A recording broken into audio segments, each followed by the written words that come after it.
Good morning, everybody, and welcome to another episode of Coastal Drone Weekly Live. My name is Finn, and today we are covering a long overdue episode, it feels like. Today we're going to talk about how to get into drone real estate photography. Followers of this series will have noticed we've done episodes on mapping, we've done episodes on multispectral imaging, we've done episodes on thermal capture. So this is a part of our long series, or maybe not long series. This is part of our moderately long series on drone industry applications, ways that you can make money flying your drone.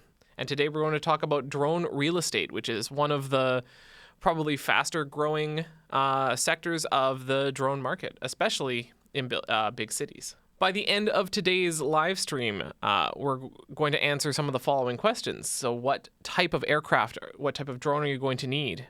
Where do you get started? How do you get started?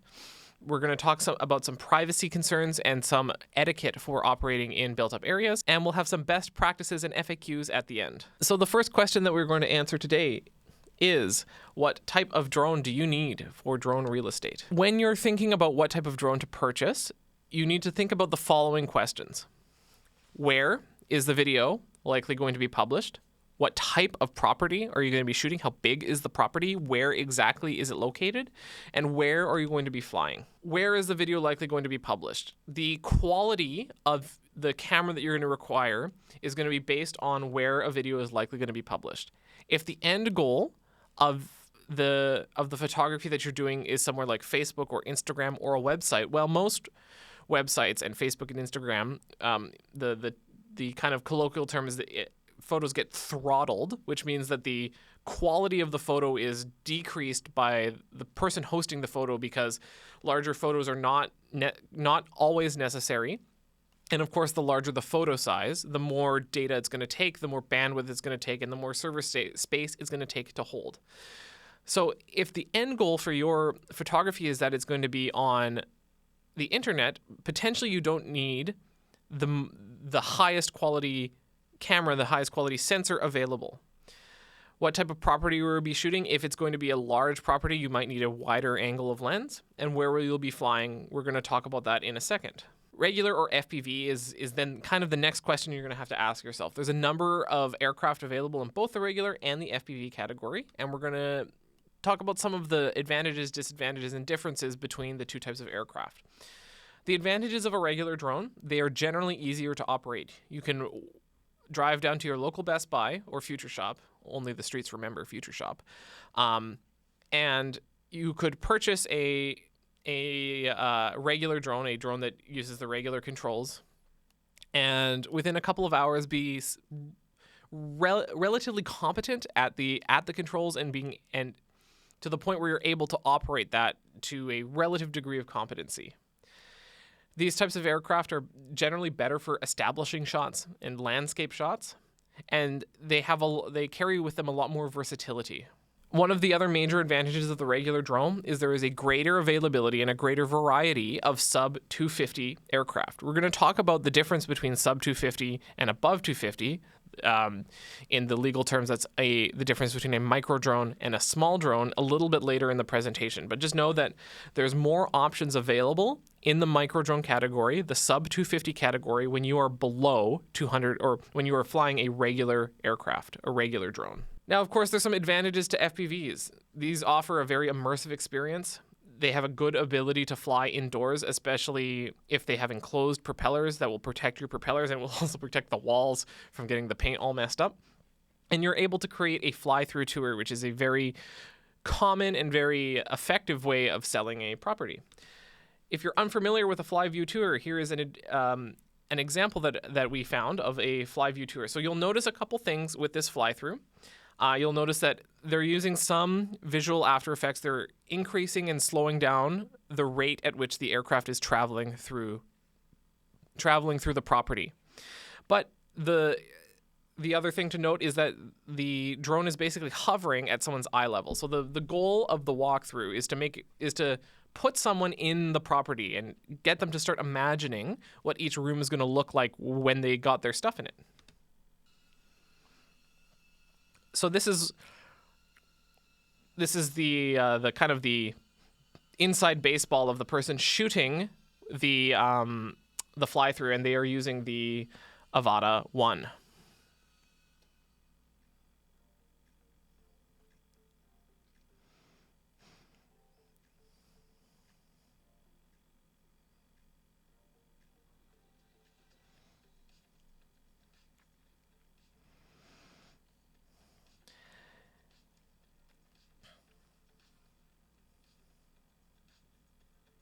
So you can see when they're going between rooms, they accelerate the video, and then when they're in the rooms, it slows down a little bit. You get these nice pans around the rooms to give the person who's looking to purchase this property a good sense of the size, the scale of the rooms, and what could go in each room.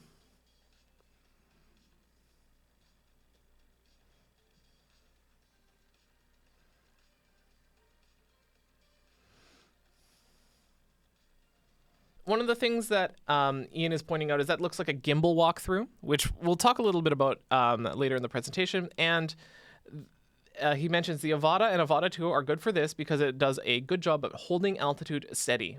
Having the drone bob up and down while flying can break the immersion, and that's true. You'll notice that for most of it, it was at the same altitude. The only times really where it needed to change altitude was when it went through the kitchen and had to hop over the counter, and then when it went up the stairs. Obviously, it's going to have to change altitude when it goes up the stairs. Keeping it at eye level is going to give the person looking to purchase the property a really, really strong idea of what the house looks like. And this is to normally supplement a traditional when someone arrives at the property to walk through. So what are the options on the market in both regular and FPV? So normally the drone that everybody starts off with, especially in real estate, is some iteration of the DJI Mini series. So currently the newest one on the market is the DJI Mini 4 Pro. This is a 4, right, Cam? Yes, it is a 4. So this is Cam's brand new. Looks like it hasn't even been crashed yet, so that's good. DJI Mini 4 Pro. This is a micro drone. It is sub 250 grams. It shoots 4K photos and video at a pretty decent frame rate. I can't remember what it is specifically off the top of my head. This aircraft has omni obstacle avoidance, so it can avoid obstacles in all directions, which is good when you're flying indoors and could potentially boof the drone into something. Some of the other options available on the market, we've got the Air 3. The Air 3 is a kind of a starter drone in the small drone category. It is above 250 grams, but it is considered kind of a starter drone. And then also we've got the Avata 2, which is the latest iteration in the Avata series, which is an FPV drone. The video that we just watched, that was shot with the Avata 1, so the Avata 2 is the next iteration of that aircraft. One thing I'll just point out here as well is the nice thing is with the, I believe it was the Mini 3 that they introduced a vertical gimbal, or at least a rotating gimbal. So if you're doing any work for social media that's specifically going to be in that vertical format, it's going to be really nice because you're not going to have to crop in. Traditionally, like with like a traditional landscape video, if you were to want to republish that video for social media, you'd have to crop in, and that would take a hit just in terms of quality. Yeah, you're losing a huge amount of data just off the sides there. So, so having the ability to shoot in that vertical is helpful, very helpful, I would actually say. And then the Air 3, and Ian's kind of pointing at this as well, is the Air 3 does have, I believe it's a 24 and then also a 70 millimeter lens. So if you're doing like operations where you know, it potentially could be unsafe to get close to the property, or you just want to get really nice detailed shots, having that 70 mil is going to be super nice. That's one thing to note with the Mini and the Avata is that they only have one lens.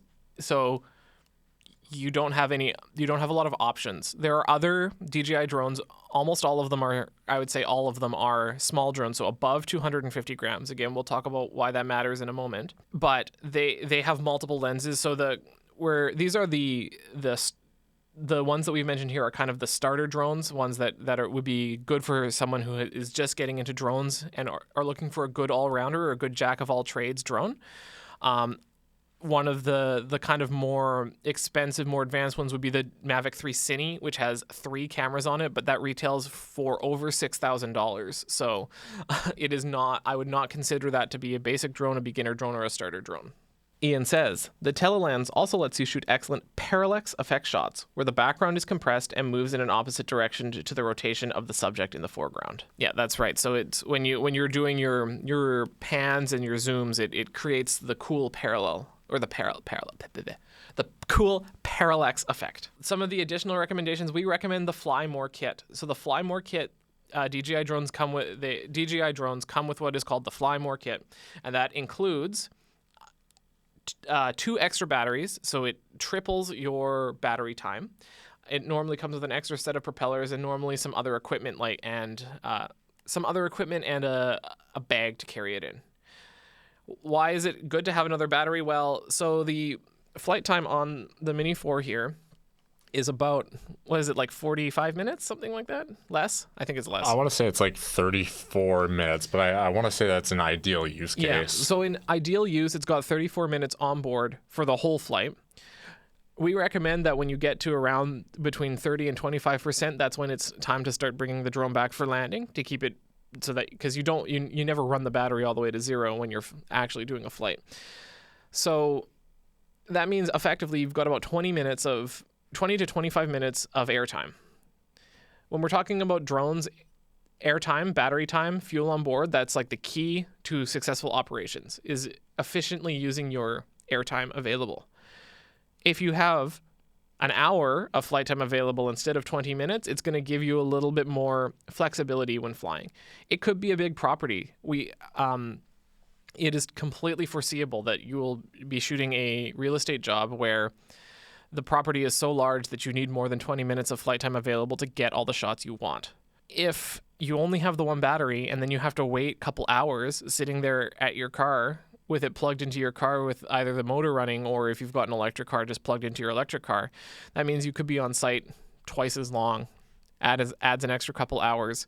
If you're charging by the hour, that's not going to be a very good look for you as a professional. Or if you're not going to charge them for that, obviously, because you're just sitting there charging the battery. You've now just wasted a bunch of time where you could have been doing something else.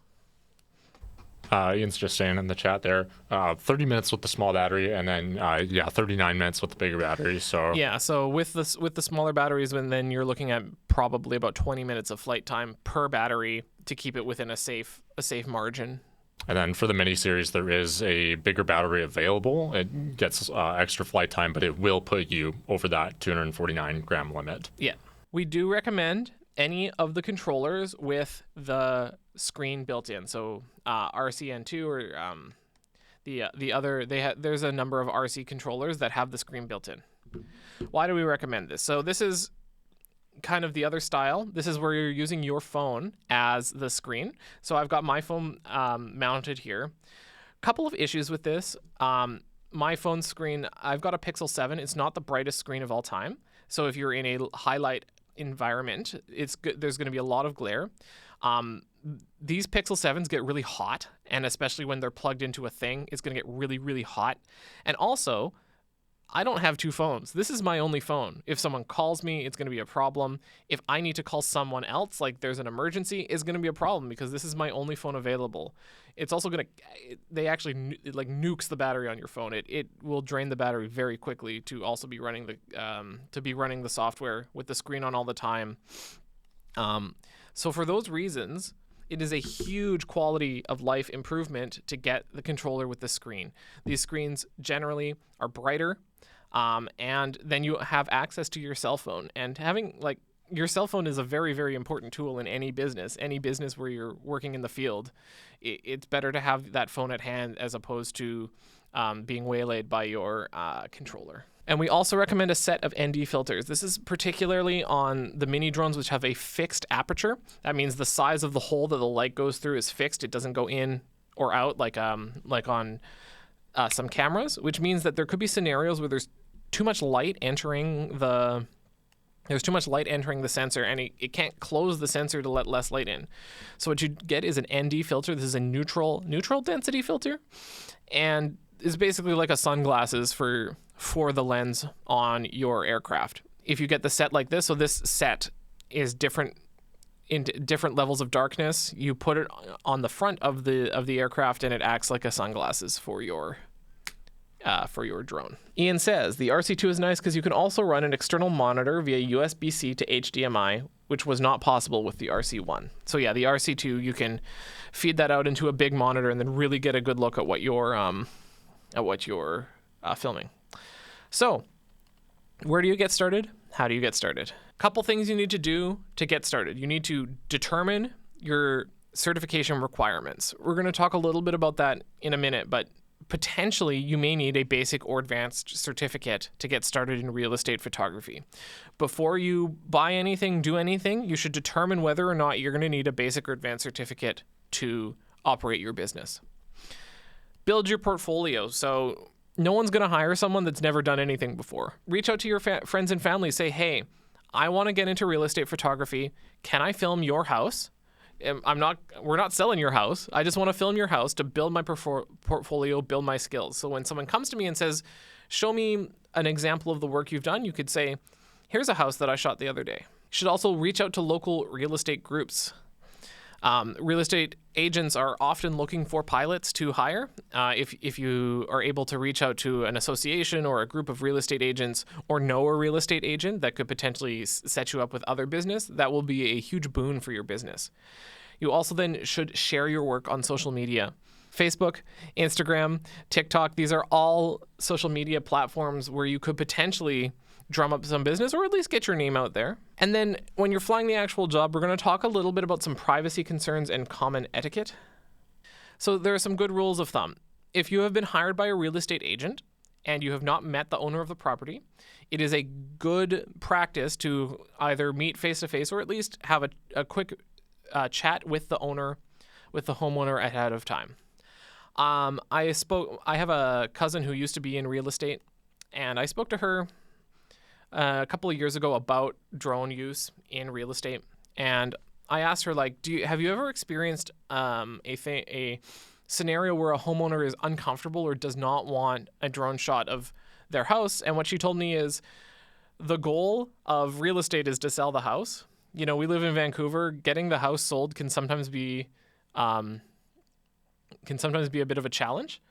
And in other places too. Sometimes selling the house can be a bit of a challenge.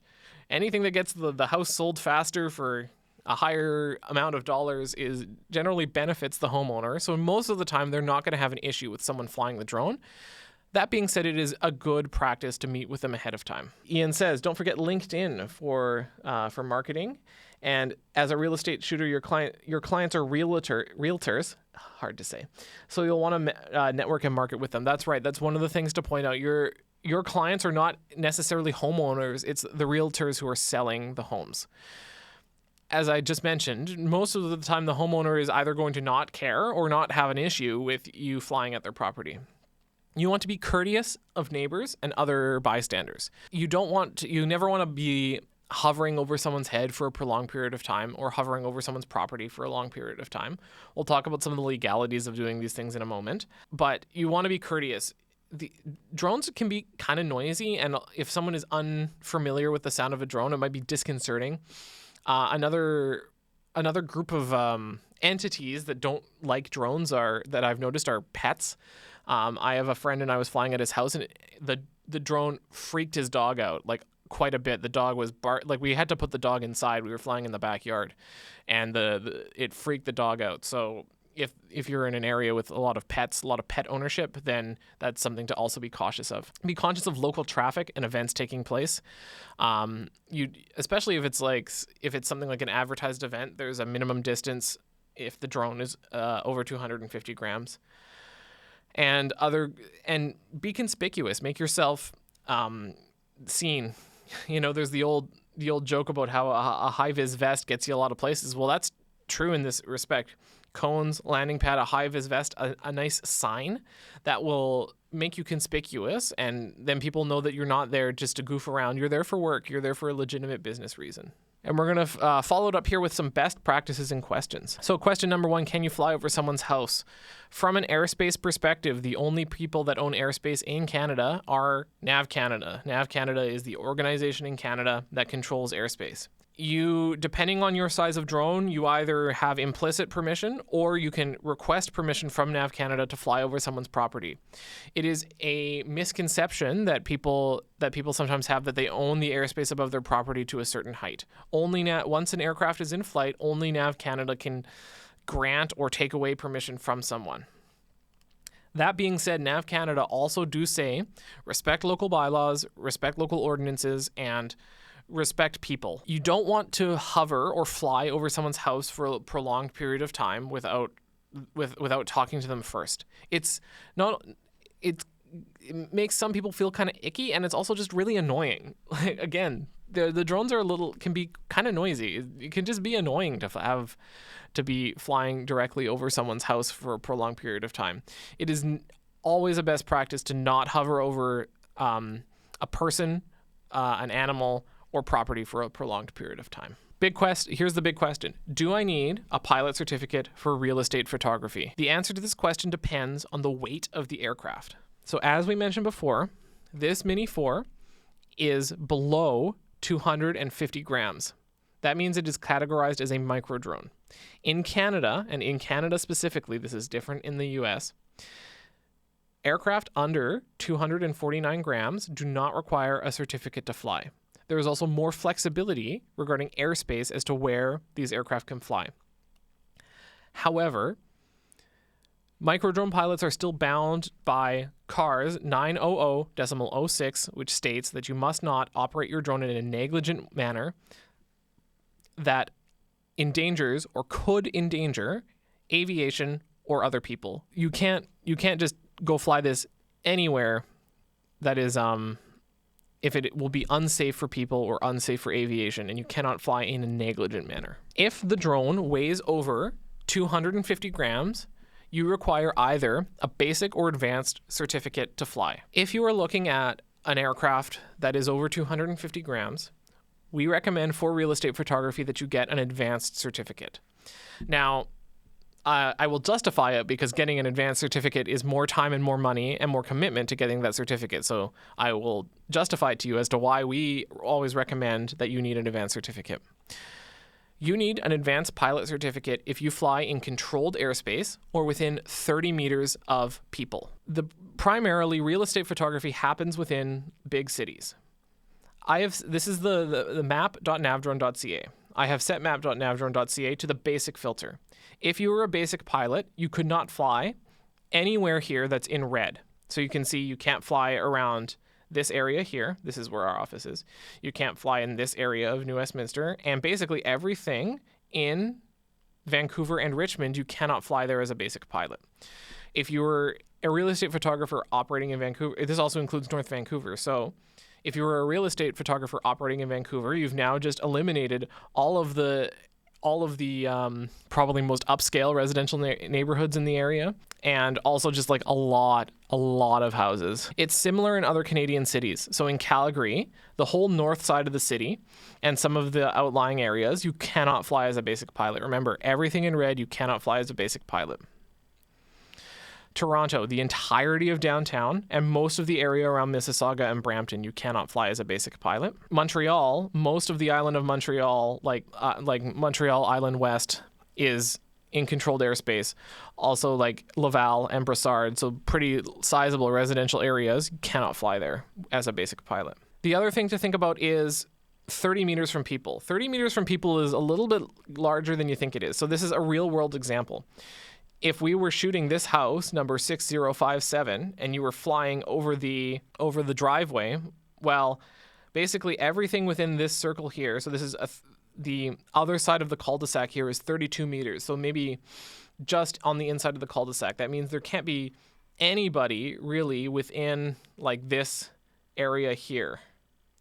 This includes other people's houses. So if someone comes out of their house, you now have to land. This includes people on the backyard on the other side of this hedge, which you probably couldn't even see from the sidewalk where you're flying from. And this includes if anybody came into the cul-de-sac. So for these reasons, we recommend getting an advanced certificate for real estate photography. It will make your life so much easier. and will cut down on operational stress and make and streamline your operations while also allowing you to fly in a much greater area, giving you access to more houses to photograph. A question that we sometimes get: do I need a DSLR or editing software? The answer to the question is maybe. You can. It is not strictly required. If you have a background in photography, so this is Cam's mirrorless. I have a DSLR. That's why I wrote DSLR. So I could actually say, do you need a fancy camera or other photography skills, photography editing software, that sort of thing? If you're able to provide both, that can be you can set yourself up as kind of a one-stop shop, because most likely the real estate agent will also want photos of the property as well, like ground-based photos of the property, like the traditional real estate photography that you're used to seeing on a Remax listing or something like that. If you're able to provide all of these, you could potentially set yourself up as a single provider. If you're able to capture ground-based photos, air-based photos, and edit them, that could be really beneficial to you. But do you necessarily need a DSLR or a fancy camera? Not necessarily, because this is a fancy camera. It's just a fancy camera housed in an aircraft. You can turn this drone on, turn the controller on, set up the shot, hit the photo button on the controller, and that will allow you to basically take photos with the drone. Of course, you have more flexibility with a camera like this. It's got more options. You can swap the lenses. That's why I use Nikon, because I've got a billion Nikon lenses. That one, you're stuck with the same aperture, but you could use that as a camera of some description, because it is a camera. On the note on editing software as well, DaVinci Resolve is free. There's a paid studio version which unlocks more features, but there is a free version, and that is absolutely phenomenal. It is very video focused. I don't believe it can do photos. In terms of photo, though, Lightroom is kind of the go-to. Yeah, and so you can get a copy of Lightroom. It's a monthly subscription, but I believe it's about $20 a month. So with a free DaVinci Resolve and a $20 investment in Lightroom, you can get 2 industry standard programs. Actually, it's 3, because the Lightroom subscription also comes with Adobe Photoshop. But you can get industry standard programs for...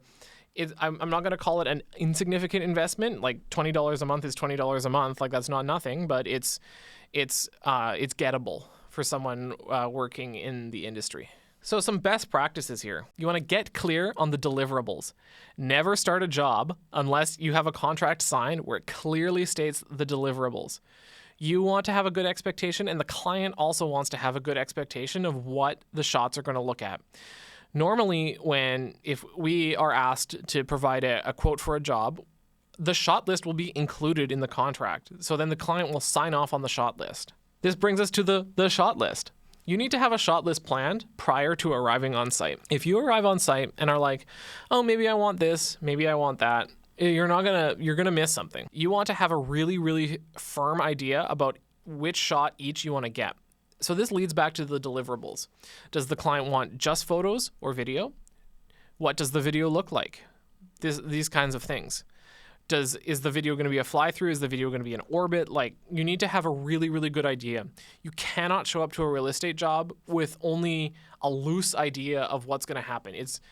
You're going to miss something. It's not going to end up very, very well, and it's not going to be a good look for you. You need to have a shot list planned before you come to the job. Some of the kind of, guidelines about a shot list is you should always start with the establishing shots first, so the wide shots, and then get into the property. That's kind of one of the general rules, and that's how you can lay it out. So do you want a shot at each corner of the property? Do you want a big orbit of the whole property? Do you want a shot where you rise up above the property, like that kind of thing? And then what shots do you want in the property, in and around the property? One of the things that you can do is think about what makes the property special. Does it have an interesting architectural feature? Does it have a swimming pool in an area where there are not many swimming pools? Something like that. And if you want to have this idea before you go, so you know which aspect of the property to highlight. Having a good understanding basic photo and video principles will help you to capture effective real estate shots. If you look back through our catalog, we have a video about understanding the basics of photo and video. So you can go take a look at that to see or to learn a little bit about some of the basics of photo and video. In short, rule of thirds, understanding basic exposure settings, basic color as well. You don't need to go crazy in depth, but just the basics, Yeah, and when we're talking about basic color, the other thing to know is what different times of day are going to look like in your camera. Different types of day really change the way things can look. And then all of this is wrapped up in taking time with your site survey. So a site survey there are regulatory requirements for a site survey. Take your time with that. Make sure you have a really good understanding of the property, the surrounding area, the surrounding airspace, obstacles, neighbors, pets, that kind of thing. You can take the site survey beyond the regulatory requirements that are laid out in CARS 901.27 and take a look at some of the other aspects of the property. The site survey shot list, this could be a continuum. The whole thing could be your one big plan for this property. It could include the shot list, the site survey, the time of day, camera settings you want to use. The key to a successful real estate shoot is a really, really solid plan. While you're planning your shot list, it's get a variety of shots to showcase the property and the area surrounding it.